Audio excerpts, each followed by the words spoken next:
So first day on the e-collar, so exciting. So the way you put it on, you're gonna part the fur under one side of his neck or under one of his ears. And I will give you the long fur contact points for this because I find the ones that come with it are not that great. This is the first time I'm fitting it, so it's gonna be way too long. And I'll cut it down a little bit because his neck is not gonna be that big.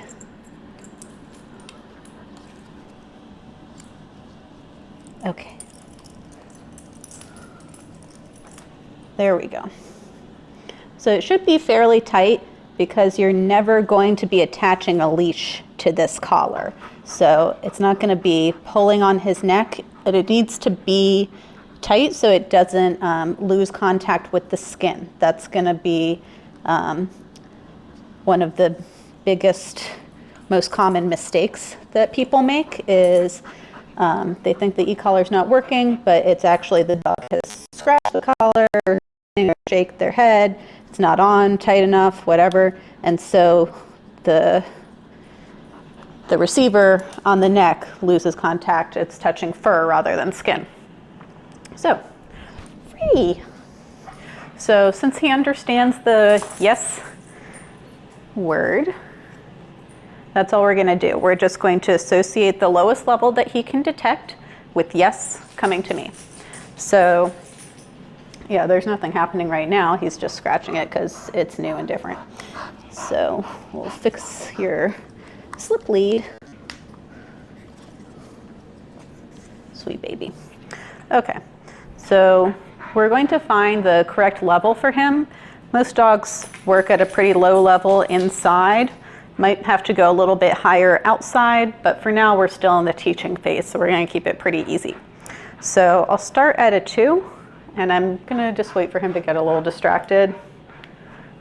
Maybe he felt that, I'm not sure. So I'll try again. Yeah, did you see his head kind of pop up? So that's a 2 out of 100. And that's definitely sufficient for teaching purposes. We're just trying to teach him this weird sensation, it's kind of annoying. I turn off that pressure by coming to you. All right, let's go. So, boop. Yes, so at first I'm helping him out with the leash and backing up, that helps too. And now he's tangled up.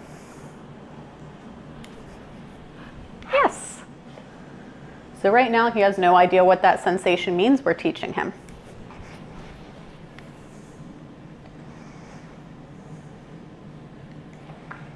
Okay, my timing was kind of bad right there. Yes. So at that moment, when I see he's kind of committed to coming back to me, that's when I take off the pressure and when I give the yes marker. And the marker just means I'm marking the moment that he's done something correctly. Yes. Yes.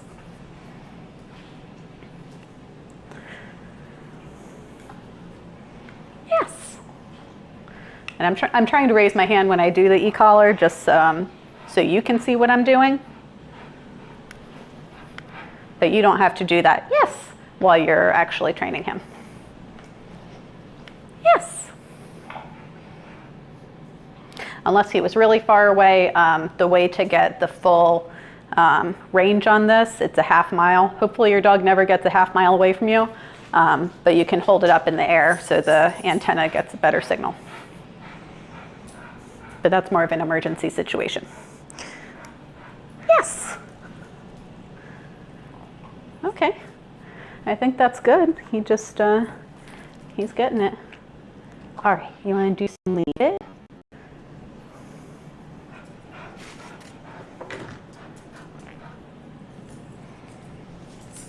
Leave it? Yes.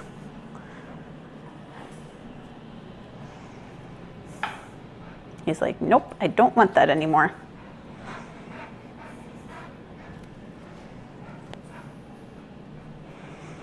If I throw some other things.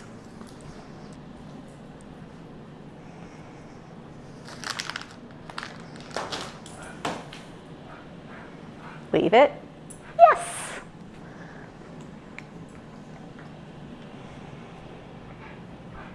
So if you think about it, leave it is just come with a different word. It's basically come from a distraction. So we're just going to walk around these distractions.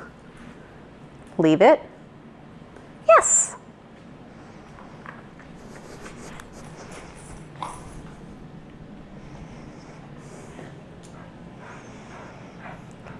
Just going to walk around. It's like, nope. You stand here and you give me treats, woman. What about Jagapold? What do you think of him?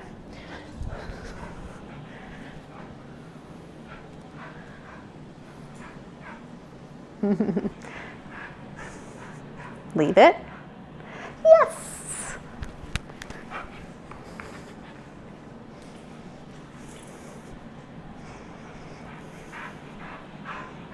Oh, you're a tired baby. Okay. You want to rest right there? We can rest and do some office work. Yeah. Yeah, we can rest, do some office work.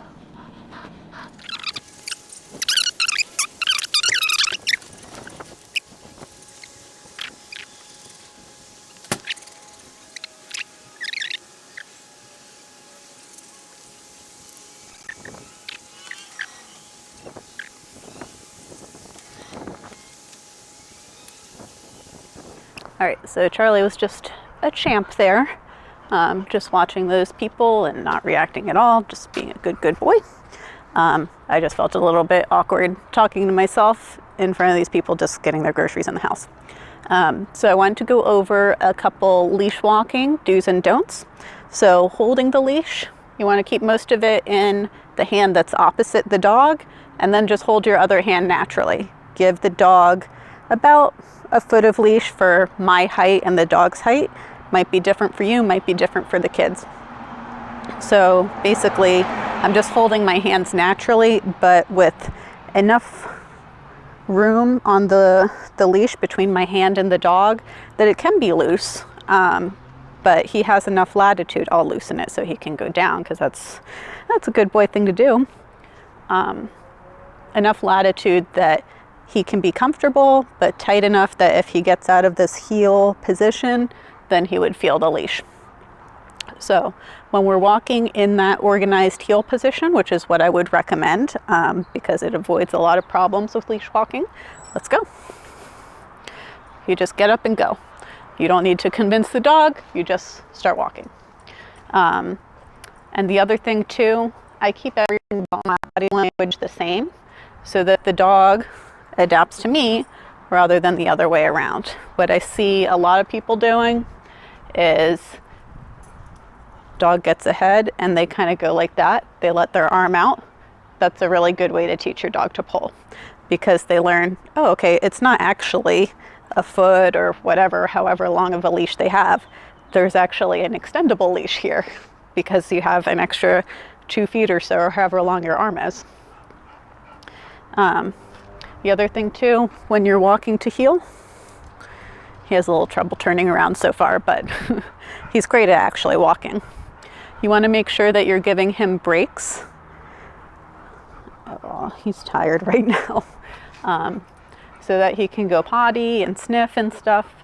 So this is how I do that. He doesn't have to sit. I just go free, and I let the leash be loose, and he can smell, he can do whatever.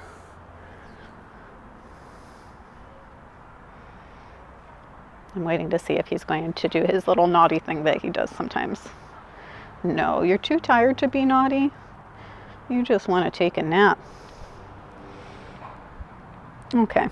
Well, what he does sometimes is he kind of like rubs his head on the ground because he wants to take the halter off. If he's a little frustrated or if it's a distracting situation, they will do that sometimes because it's kind of like, it's a frustration thing. So, oh, maybe not. No, he's just tired. And all we did was go around the block. We didn't do a long walk at all. So I'm just doing a lot of these little short walks per day. But what I would do if he was to kind of try and take the halter off, whether if it's with his paw or just trying to rub it on the ground, I just keep going.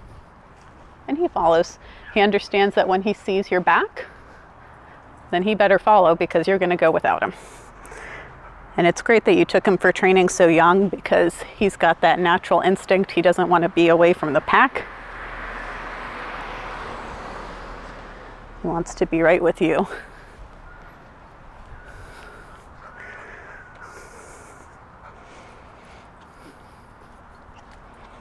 All right, here's that little naughtiness that I was talking about. So he just kind of plants himself sometimes and is like, I can't possibly go further. So I just walk, let's go.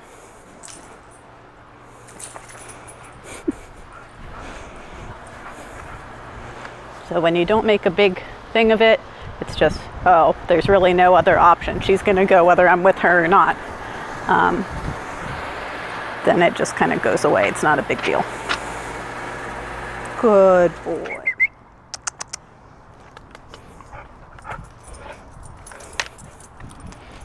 Oh, you lost it.